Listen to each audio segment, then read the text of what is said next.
I remember the first time I was called performative.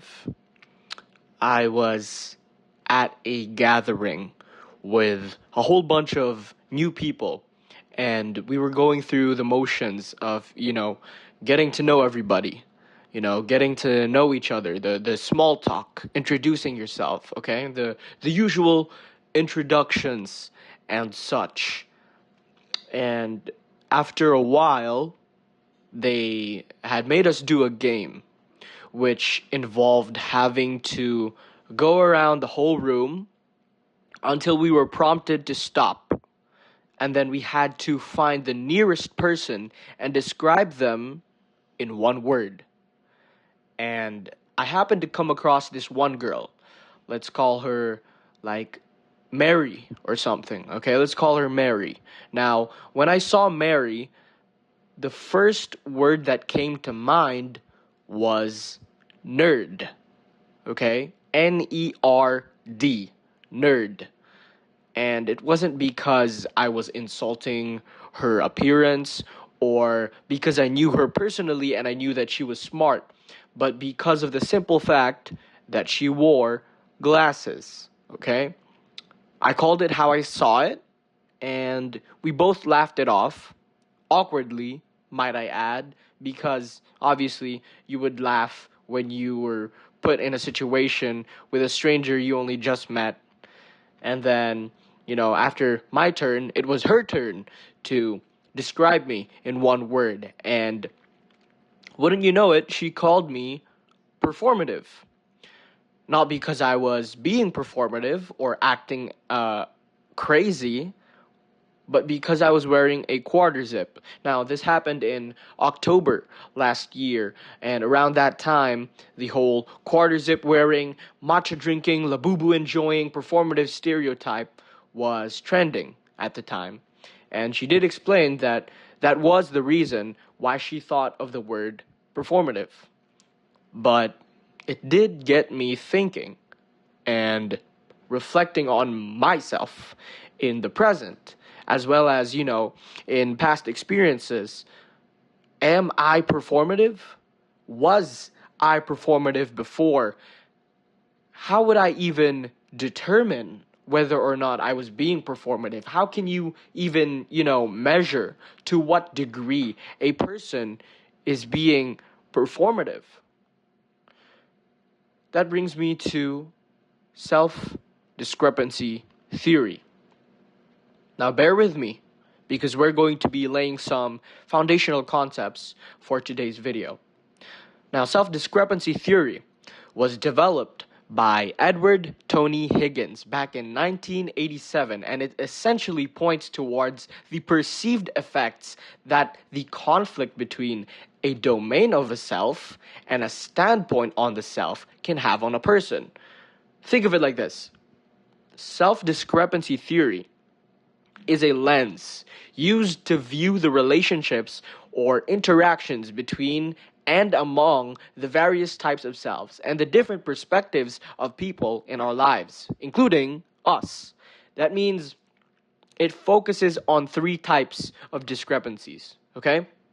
The first is between the domains of ourself. Now, the domains of ourself consist of who we are, which is our actual self, who we want to be, which is our ideal self, and who we need to be, which is our ought to be self.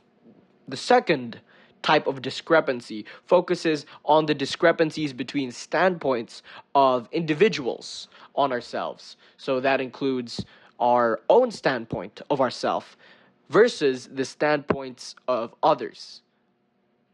Now, the third discrepancy focuses on the 6 representations you get when you match all of those up. Okay, so it's when you match up the domains with the standpoints. That is the third type of discrepancies. If you match all those up, you get 6 combinations. Now, these are the 6 representations which self-discrepancy theory studies. The first is actual own, which is how you perceive your actual self.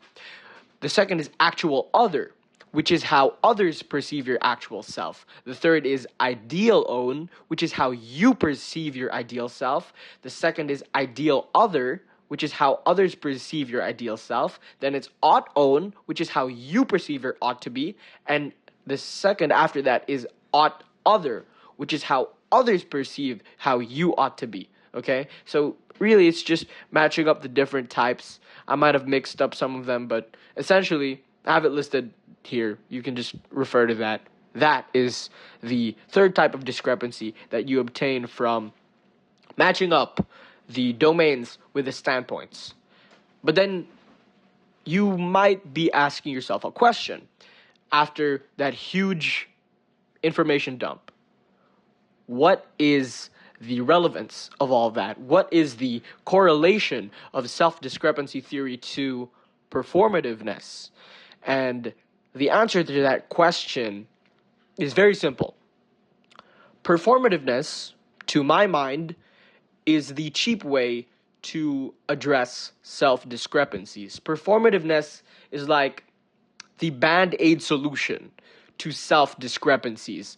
Consciously or subconsciously, we recognize and we observe that there is a difference between how we perceive our three selves, actual, ideal, ought, and how others perceive our three selves. I'm not going to cut that out. Or was I? As a result of, the interaction and the potential conflict with all those selves and all those perspectives, those domains and standpoints, we experience a sense of psychological stress caused by cognitive dissonance. Whoa, back to psychology concepts. Bear with me, because these concepts are going to come in handy in the later portion of this video, okay? Cognitive dissonance theory. Now, the concept of cognitive dissonance was introduced by a familiar friend, Leon Festinger. Now, you might have been familiar with him in the past videos. If not, then Leon Festinger, okay? Leon Festinger introduced the concept of cognitive dissonance back in 1957. And that whole concept essentially refers to the phenomenon when a person holds two conflicting beliefs. Like, for example, you hate murder, but you support extrajudicial killings. That's not how you say it. Extrajudicial. Sorry. Another belief. You claim to love and accept all people, but you discriminate based off of someone's appearance, someone's political beliefs, or someone's sexual orientation. That is cognitive dissonance, my friends. Now, the theory argues that when people notice a cognitive dissonance, they attempt to reconcile or resolve the conflict by reframing another belief. Okay? They change the perspective. They reframe their beliefs to become more congruent or harmonious with the other belief. Oh, no. I hate bad murder, but extrajudicial killing is okay because it's good murder. Oh, no. It's not discrimination because I'm right and they're wrong. It's not discrimination because I'm good and they're evil. Now, as a result of cognitive dissonance, people attempt to rationalize their beliefs so as to remove the discrepancy. Now, again, where else do we see this? Where else do we see discrepancies? Performativeness. Performativeness manifests itself into our behavior from our need to remove self-discrepancies. The most prominent of these self-discrepancies is the discrepancy between the ideal self and the actual self, who we want to be versus who we actually are. As a result of that inconsistency between selves. We pretend, we put on a mask, we put on a facade to hide the fact that we aren't who we want to be. Now, a little bit of my personal experience with performativeness. As a kid, as a child, a little baby boy, since primary and middle grade school up until I think like early high school, I used to be incredibly performative. And most of the time, if there wasn't anyone funnier than me, I was considered as the class clown. I was loud, I was expressive, and I pretended like I didn't care about what other people wanted to say about me or what other people thought of me. And I did all that because I wanted to be the wittiest. I wanted to be the funniest, the most accepted, the one with all the friends, the real friends, the kind of friends that stick around and care about you.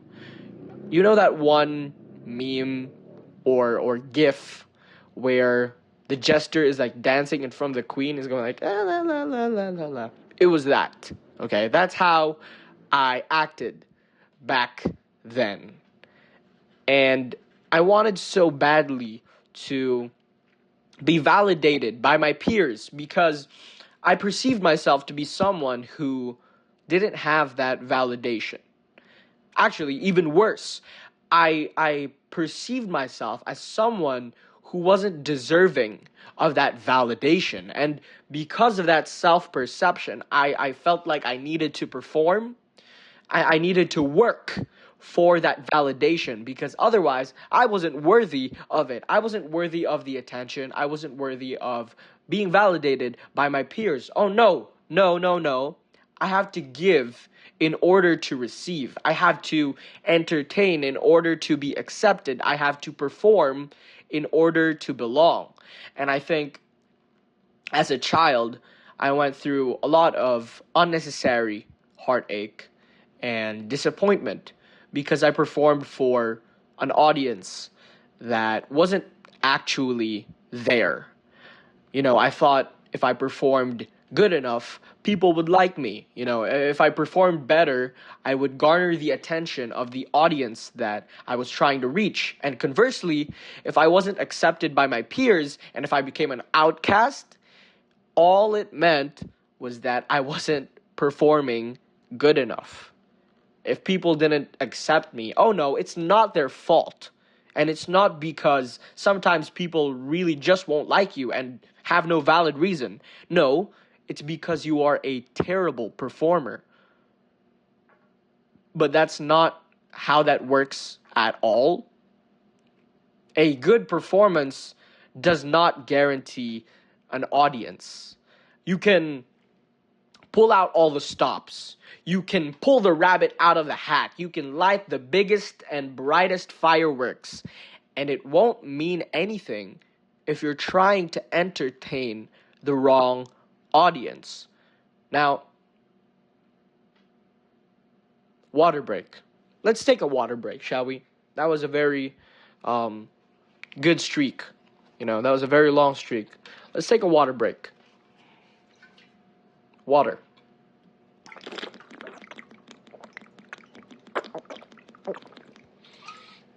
Funny thing I noticed, under this camera quality, my hand is extremely white. Look at that. See? Yin, yang. Yin, yang.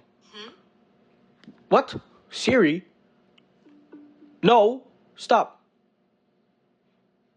You see, technical difficulties. Let's resume, shall we? Now, where was I? Let's take a moment, okay? For, a second. Contrary to what you might be thinking right now, I don't actually think being performative is bad. And let me justify why, okay? At its core, if you really get into it, down to its essence, performativeness is just a deviation from authenticity. The nature of performance requires inauthenticity. It requires you to pretend to be something that you aren't. And sometimes that means exaggeration, being chalant, being expressive. Sometimes that means minimization. It requires you to be nonchalant. It requires you to be mysterious and quiet and, in the corner just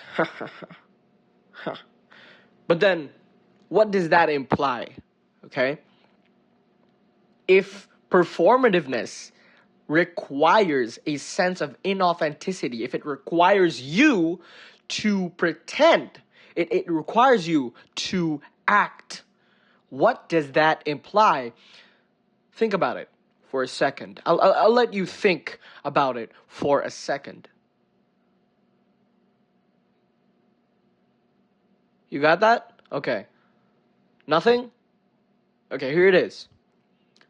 If performativeness requires you to pretend to be something that you aren't, that means that it's intentional. Performance is intentional because performance requires you to play a character that is separate from you. And when I say you, I mean the real you. Not just someone that you're pretending to be, who you actually are. Performance requires you to play a character that you actively are not. And I don't think you can really do that accidentally. I mean, technically speaking, you can perform and be performative subconsciously, like what I was doing back then. You aren't really fully aware that you're being performative, but at the end of the day, a part of you is performing with intent. But then, you might be asking, how does that justify being performative? Okay? Let's say performance does require intent. Performance does require you to purposefully perform. It requires you to purposefully pretend. What does that do for performativeness? How does that justify being performative? Simply put, if performance requires intention, then the nature of that performance is dependent on that intention, which means performance can be good or bad depending on the intention and whether or not the intention is good or bad, moral or immoral, depending on, whatever moral standard you subscribe to. That means that by itself, performativeness and the act of performance isn't inherently a bad thing. It all depends on the reason for performing, the rationale behind it, the why of performance. Why are you performing? That is what makes it, good or bad. Excuse me. And all that to say, performance and the morality of performance is dependent on intention. Now, I'm going to refer back to a little bit more of a spiritual foundation. If you look at biblical scripture and even other belief systems, which I'll get into, you're going to see them agree with that same sentiment, okay? Chapter 6 of the book of Matthew warns against performative righteousness. For everyone's sake, I'm only going to read the first verse, but I'll put the whole thing up on screen. If you want to pause and read it, you can go ahead. Matthew chapter 6 verse 1 says, "Be careful not to practice your righteousness in front of others to be seen by them. If you do, you will have no reward from your Father in heaven." Similarly, 1 Samuel chapter 16 emphasizes the importance of pure intentions. But the Lord said to Samuel, "Do not consider his appearance or his height, for I have rejected him." The Lord does not look at the things people look at. People look at the outward appearance, but the Lord looks at the heart. Taoism. Yes, Taoism also rejects the idea of living for appearances. Its central text, the whole thing, or I don't know, I can't really say, but the text that Taoism is based on is the Tao Te Ching. I don't know if I'm pronouncing that correctly. And it's traditionally attributed to the Chinese philosopher Lao Tzu. I also don't know if I'm saying that right. Now, Taoism is, Taoism or Tao Te Ching, I guess the text, Tao Te Ching is this collection of short teachings about living in harmony with the Tao or the way, okay? The natural order of the universe. And instead of encouraging people to chase power or status or recognition, it teaches humility. It teaches simplicity and authenticity. And one of its most important concepts is Wu Wei. Again, I don't know if I'm saying that right. Wu Wei. And that literally translates to effortless action. And despite how it sounds, it doesn't mean doing nothing or being lazy. It means acting naturally and sincerely without forcing yourself to impress others or manufacturing an image. The Tao Te Ching even teaches that people who constantly try to show off or prove themselves are moving away from the Tao. In other words, if you're always trying to convince people that you're successful or that you're kind or that you're virtuous, then you're no longer acting authenticity. Oh, you're no longer acting authentically. Sorry. If you're chasing after all these worldly things, you're no longer acting authentically. You're performing. That is the inversion of authenticity. And Wu Wei reminds us that genuine character doesn't need to be advertised. You don't go shouting on the top of the hills saying, "Oh, I'm so virtuous. I've got everything. I'm so humble." First off, if you're bragging about being humble, probably not a humble guy. If you're truly living according to your values, your actions should speak for themselves. Not because you're chasing praise or validation, but because that's who you simply are.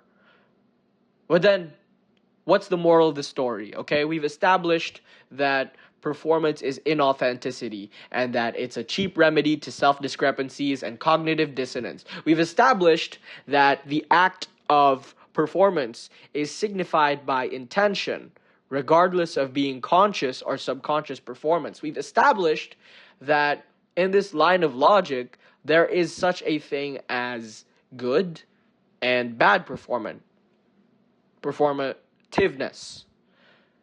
Yo, I am like messing up my line. I'm recording at 1:35 a.m. Okay, bear with me. We've established that the act of performance is signified by intention, regardless of being conscious or subconscious performance. We've established again that in this line of logic, there is such a thing as good and bad performativeness, and that the two are distinguished by the intention behind it. So, examples of bad performativeness would be, pretending to care about certain social causes or political issues for the sake of social approval, or adopting a personality just to fit in with a group. In other words, social conformity, or performing as someone smarter than you actually are, or behaving generously among your peers and in public, but selfishly behind closed doors. Now, the common denominator of all these situations And all these examples of bad performativeness is performance, but more specifically, performance for the sake of cheaply addressing self-discrepancies. It is utilizing inauthenticity for the sake of benefits, advantages, validation, etc. The essence of bad performativeness is to pretend or perform as someone you are not, or pretend that you have something you don't in order to gain something quickly or easily. And that's not to say that people who have committed bad performativeness are bad people, because that's not at all how that works. In fact, if we were to use, that moral standard, it would mean that me, along with a majority of people I know, would be considered bad people. I mean, think about it for a second. Who hasn't adopted a different personality to fit in with a group? The point I'm trying to make before we continue is that you should take this whole good and bad thing with a grain of salt. Because deep down in your heart and in your mind, you would know if you were performing or behaving inauthentically for the sake of something moral or immoral. That's not something that can be necessarily dictated by other people as much as, we would like to. But let's go back to being ignorant for a second, okay? Let's say that there is good and bad performativeness. If bad performativeness means addressing self-discrepancies in a negligent, avoidant, or purposefully ignorant manner, what is good performativeness? Well, to my mind, surprisingly, a lot of people already do this. In fact, I have already performed in a good manner before. Think of it like this, okay? Let's say, for example, that you're dealing with a situation that requires you to be patient. Let's say, for example, imagine you're assisting or taking care of an elderly family member, and they're intentionally being very, very difficult. Now, the situation calls for you to be patient. And, even though you have every right to be upset and angry, you choose to listen and be patient because you value compassion and understanding. In that situation, you would have practiced good performativeness. Still don't get it? Another example. Let's say you work for customer support at a call center, and a Karen has been complaining on the phone for a whole hour now, and they're blaming you and the company you work for, and you're annoyed, and you have every right to argue back and say, you know what, I don't care, and you hang up. But instead, you deliberately remain respectful, not just for the sake of keeping your job, but also because you believe people should be treated with dignity. Still don't get it? Okay, another example. You were recently appointed as the leader or manager for a project, and even though you don't feel qualified or confident enough, you purposefully take the initiative and responsibly lead your team with good communication and proper authority. The common denominator of all those examples of good performativeness, if you really boil it down to its simplest form, is virtue. To perform good is to act in line with virtue, not because you want validation, but because you value virtue. You act in line with your values, even if the situation triggers your emotions or causes you to have this, negative disposition. So let's compare the two. The bad performer pretends to be compassionate because people will like them more. Okay? So what do? They help people, they seem considerate, they're externally a great person, but behind the scenes, the bad performer is only performing for the sake of validation. They're only performing the virtue for the sake of validation, for the sake of benefits, for the sake of advantages. Now, on the other hand, the good performer acts in accordance to compassion because they want to become a more compassionate person. They help people, they seem considerate, they're externally a great person. Behind the scenes, the good performer is also performing, but it's not for the sake of any benefits or validation or advantages. Rather, they are performing for the sake of the virtue itself. Now, the way I see it, the act of good performance isn't entirely based on virtue. It can also be for like hobbies or for skills, just like, the example I mentioned earlier about the project leader. The point is, good performers perform for the sake of the process, not for the sake of the outcome. Think of it as like valuing the journey versus the destination. That is the distinction between a bad performer and a good performer. And that brings us to our practical steps. Now, for today's video, unfortunately, we only have 2, but I did try and, further expound. So let's look at our practical steps for today. Number 1, identify your discrepancies. I want you to ask yourself this question. What qualities, what virtues do you claim to value but fail to consistently embody? What moral standards do you claim to practice but fail to apply in day-to-day life? Don't just say, I want to become a better person. Everybody wants to become a better person. That's like the bottom line. That's a universal goal. Have you met anybody that wants to be a worse person? Because if you have, put them in prison or something. I don't know. Everybody wants to become a better person.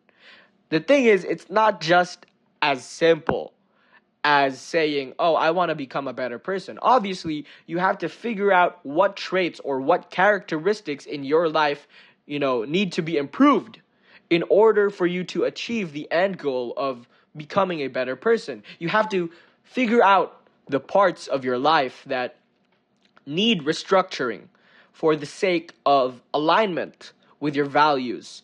Now, in my case, recently, this past year, I have been unlearning self-righteousness and being judgmental when it comes to my peers.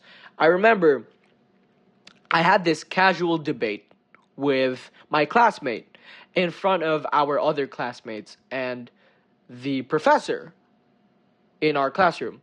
And the debate was regarding how I view people who vape or use e-cigarettes.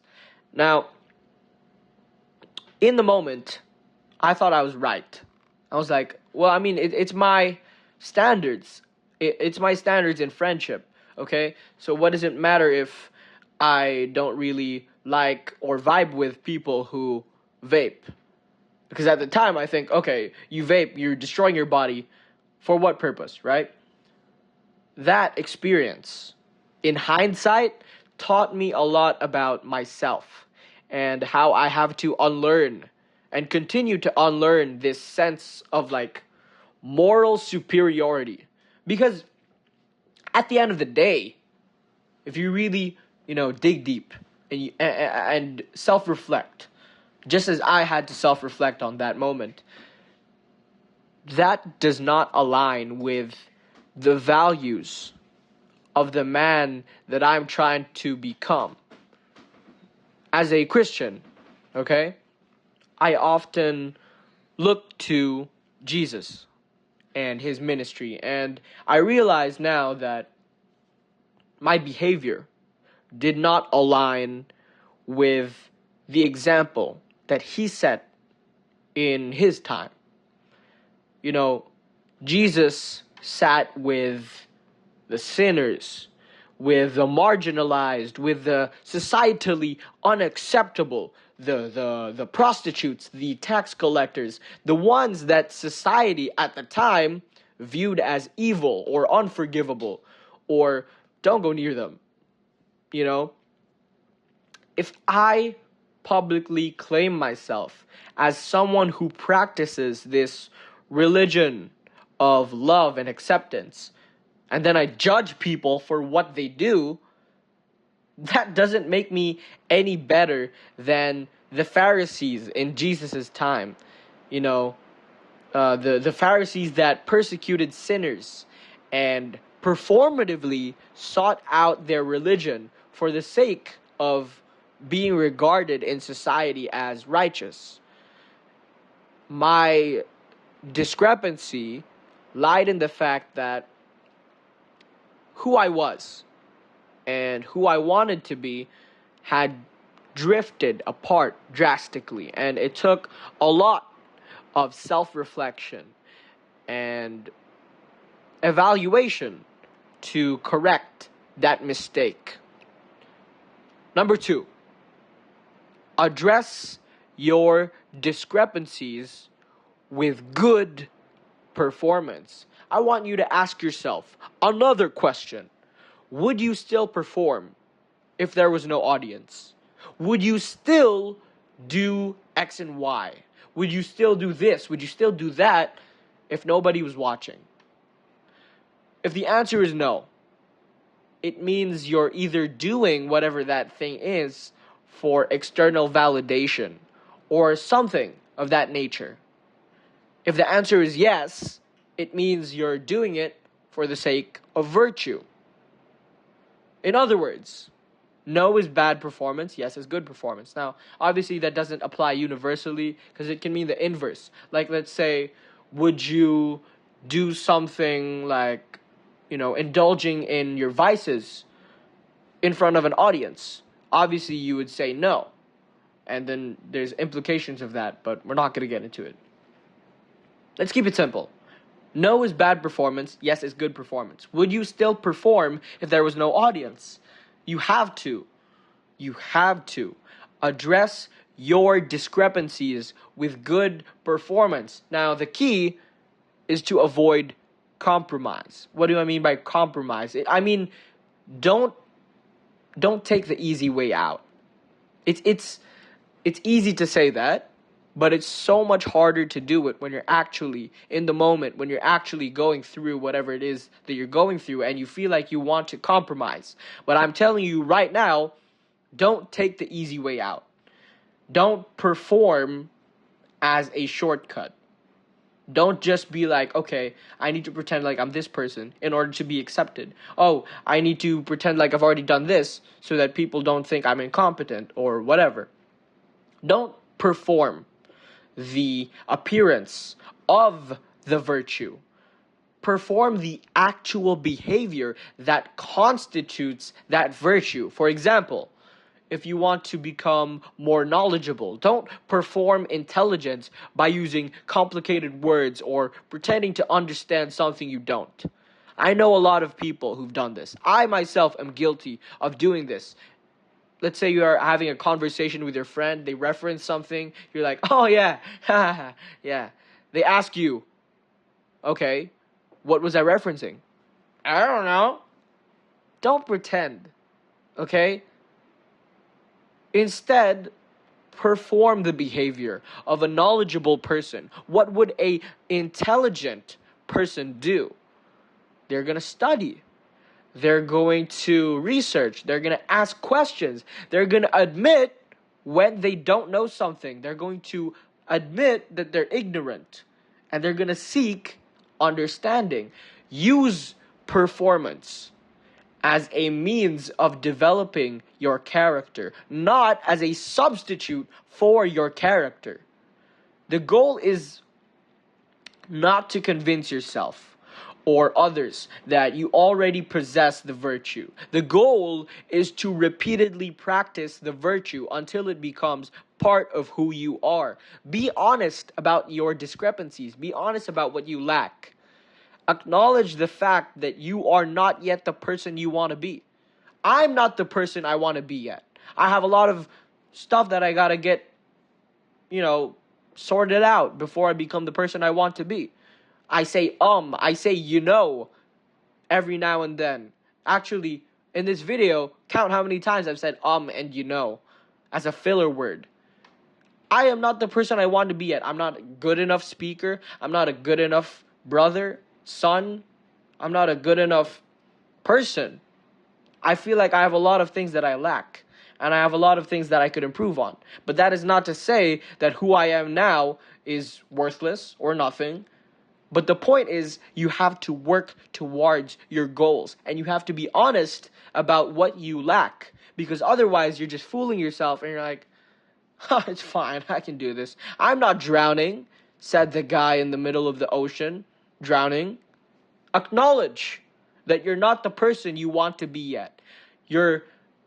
Let's say, for example, you're not a naturally patient person, but you want to become patient, so you're going to practice patience.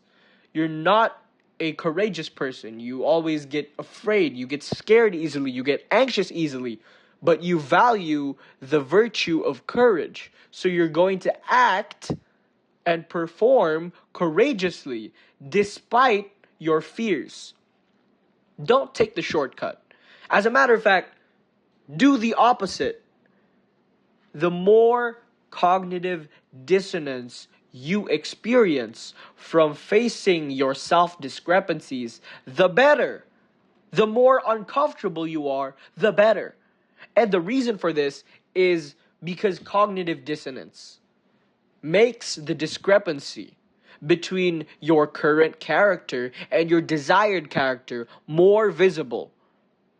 The discomfort you feel when you realize who you are versus who you want to be is slowly drifting apart, is something that is going to work in your favor to bring that gap closer, to close that gap. If you immediately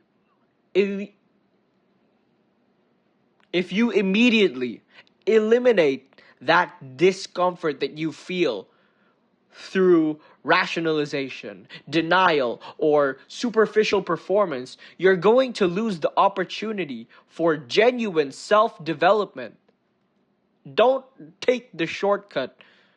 Instead, allow yourself to recognize that you are experiencing a sense of discomfort. You are experiencing cognitive dissonance. Let's say you value discipline, but you keep choosing comfort, or that you value honesty, but you lie when it's convenient, because hiding the truth is better than facing it. Let's say you want to be courageous, but you keep avoiding situations that make you anxious. The discomfort that you feel when you realize that fact should function as this signal, as this fire alarm, this bell in your head, instead of something that you escape. It should be something that you rely on, because that discomfort tells you that there is a discrepancy between what you believe and how you currently behave. I'm having a hard time breathing through my nose right now, so I'm probably going to sound stuffy. Where was I? The greater the discrepancies, okay.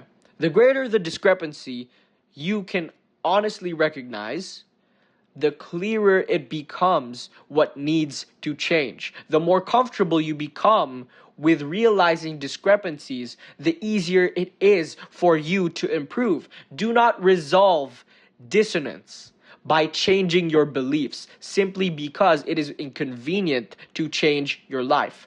Do not mistake or do not make the mistake of convincing yourself that honesty doesn't matter, because honesty would cost you opportunities. Honesty would cost you advantages or benefits.